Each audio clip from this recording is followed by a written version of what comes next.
বন্ধুরা, এমন একটা ভবিষ্যতের কল্পনা করুন তো, যেখানে মানুষ শুধুমাত্র চাঁদ বা মঙ্গল গ্রহতেই নয়, বরং গ্রহাণু, বৃহস্পতি এবং তারও বাইরে যাওয়ার অভিজ্ঞতা সঞ্চয় করতে পারবে।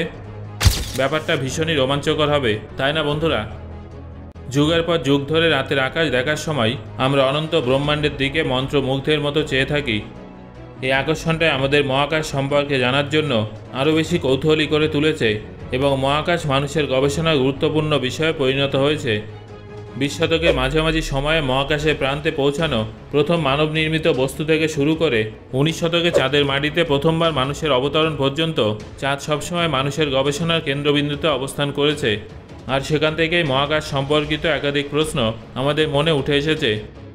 তবে বর্তমান মহাকাশ প্রেমীদের কাছে একটা বড় প্রশ্ন হলো, তাহলে কি চাঁদ এবং মঙ্গল গ্রহের পরে এবার মানুষ গ্রহাণুতেও ল্যান্ডিং করবে? আমরা মুন ল্যান্ডিং এবং মার্স মিশনের যুগ থেকে সেই যুগের দিকে এগোচ্ছি, যেখানে গ্রহাণু, বৃহস্পতি এবং অন্যান্য মহাকাশীয় বস্তু আমাদের পরবর্তী গন্তব্য হতে পারে।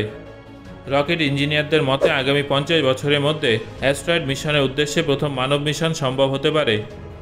যদি এটা সত্যি হয়ে থাকে, তাহলে আপনারা নিশ্চয়ই বুঝতে পারছেন যে অ্যাস্ট্রয়েড বেল্ট, বৃহস্পতি, শনি, এই সব কিছু আমাদের জীবদ্দশায় আমাদের হাতের নাগালে চলে আসবে। মহাকাশ বিজ্ঞানীরা মহাকাশ অন্বেষণের একটা দীর্ঘ সফর পরিকল্পনা করে ফেলেছেন এবং আমরা ইন্টারপ্ল্যানেটারি ট্রাভেলের একটা নতুন যুগের দোরগোড়ায় এসে দাঁড়িয়েছি। বন্ধুরা, 1969 সালের 20 জুলাই দিনটার কথা মনে করুন, যেদিন নীল আর্মস্ট্রং চাঁদের মাটিতে প্রথম পা রেখেছিলেন। সেই মুহূর্তটা সারা জীবনের মতো আমাদের কাছে স্মরণীয় হয়ে গেছিল, যেটা আজও আমাদের কাছে অজানা জিনিস সম্পর্কে জানার জন্য উৎসাহ প্রদান করে থাকে।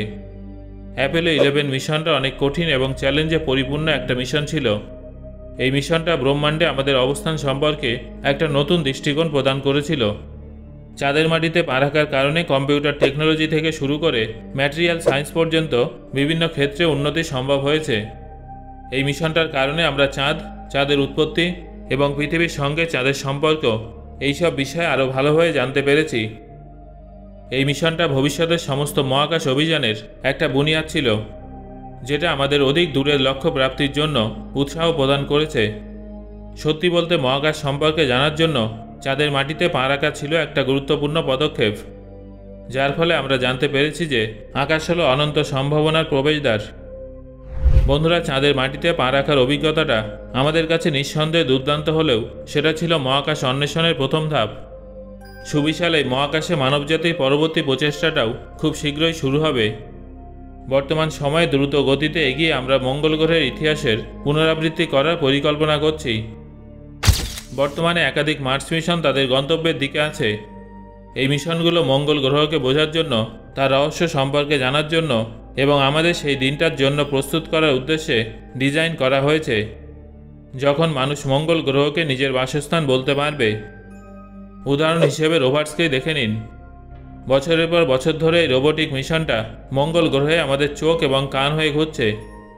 অত্যাধিক তাপমাত্রা এবং বালির ঝড়ের সম্মুখীন হয়েও রোভার মিশনটা মঙ্গল গ্রহের মাইলের পর মাইল সফর করে আমাদের প্রয়োজনীয় ডেটা দিচ্ছে, যার ফলে আমরা মঙ্গল গ্রহের ভূবিজ্ঞান, জলবায়ু সম্পর্কে ভালোভাবে জানতে পারছি।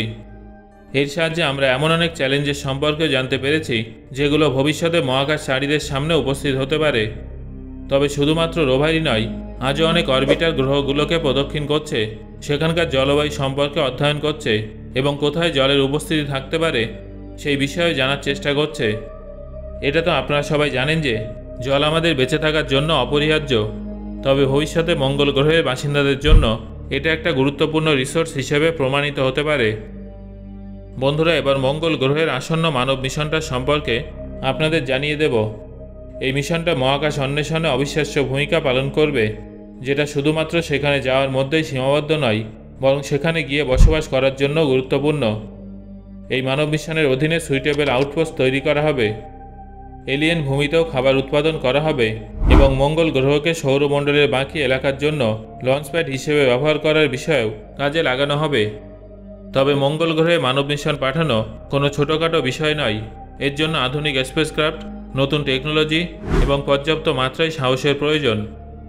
শুধু তাই নয়, দীর্ঘ সময়ের স্পেস ট্রাভেল, রেডিয়েশন এবং মহাকাশচারীদের উপরে শারীরিক ও মানসিক ধকল ইত্যাদি চ্যালেঞ্জকে অতিক্রম করতে হবে।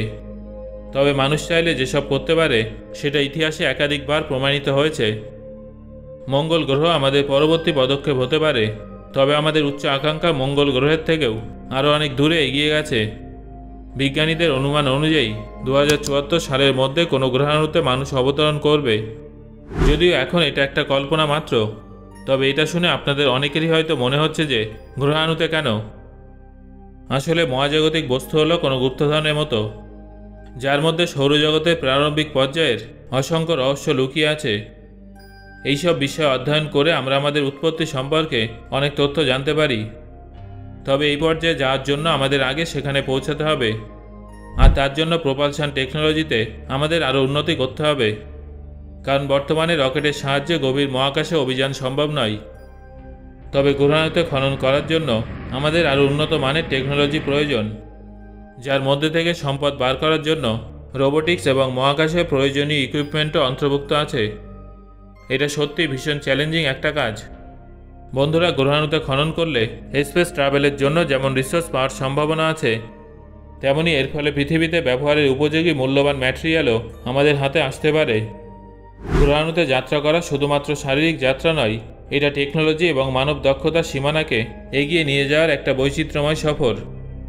এটা হলো এমন একটা প্রয়াস যেটা এক্সপ্লোরেশন এবং রিসোর্স ইউটিলাইজেশনের নতুন সম্ভাবনাকে আমাদের সামনে তুলে ধরবে, যার ফলে আমাদের পক্ষে সৌরজগতে এগিয়ে যাওয়ার পথ প্রশস্ত হবে। গ্রহাণু শুধুমাত্র মহাকাশে উপস্থিত শিলাখণ্ডই নয়, বরং গ্রহাণু হলো আমাদের সৌরজগৎকে বোঝার চাবিকাঠি এবং ভবিষ্যতে মহাকাশ যাত্রার জন্য গুরুত্বপূর্ণ সম্পদ। গ্রহাণুর পরে গ্যাস জায়ান্ট হলো আমাদের পরবর্তী লক্ষ্য। 2103 সালের মধ্যে বৃহস্পতি এবং তার উপগ্রহে ল্যান্ডিংয়ের সম্ভাবনা আছে। বৃহস্পতির বিশাল আকার এবং ম্যাগনেটিক ফোর্স সবসময় বিজ্ঞানীদের আকৃষ্ট করে থাকে। ধরুন আপনি বৃহস্পতির সবথেকে বড় উপগ্রহগুলোর মধ্যে একটা হলো ইউরোপার পৃষ্ঠে দাঁড়িয়ে আকাশে উপস্থিত বিশাল গ্যাসীয় পিণ্ডের দিকে তাকিয়ে আছেন। ব্যাপারটা কি চমৎকার, তাই না? তবে এই বিষয়টাকে বাস্তবে প্রত্যক্ষ করার জন্য আমাদের টেকনিক্যাল দিক থেকে অনেক বাধা অতিক্রম করতে হবে। বৃহস্পতির অত্যাধিক রেডিয়েশনযুক্ত পরিমণ্ডল এবং এর অসীম দূরত্বের কারণে মহাকাশযানের ডিজাইন এবং প্রপালশনের নতুন ধরনের ইনোভেশনের প্রয়োজন আছে। বৃহস্পতির পরে শনির উজ্জ্বল বলয় এবং অসংখ্য উপগ্রহগুলোও দীর্ঘ কয়েক শতাব্দী থেকেই বিজ্ঞানীদের আকর্ষণের কেন্দ্রবিন্দুতে রয়েছে। কিছু ভবিষ্যৎবাণী অনুযায়ী 2132 সালের মধ্যে আমরা শনি গ্রহে পৌঁছে যাব।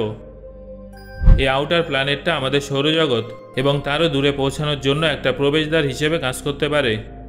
তবে বৃহস্পতি কিংবা শনির দিকে এগোনোর আগে আমাদের এটা মনে রাখা প্রয়োজন যে এখনও অগুন্তি গ্রহাণু আমাদের জন্য অপেক্ষা করছে। সো বন্ধুরা, আপনাদের কি মনে হয় মানুষ কবে গ্রহাণুতে ল্যান্ড করতে পারবে? আপনার মতামত অবশ্যই আমাকে কমেন্ট করে জানান। ধন্যবাদ।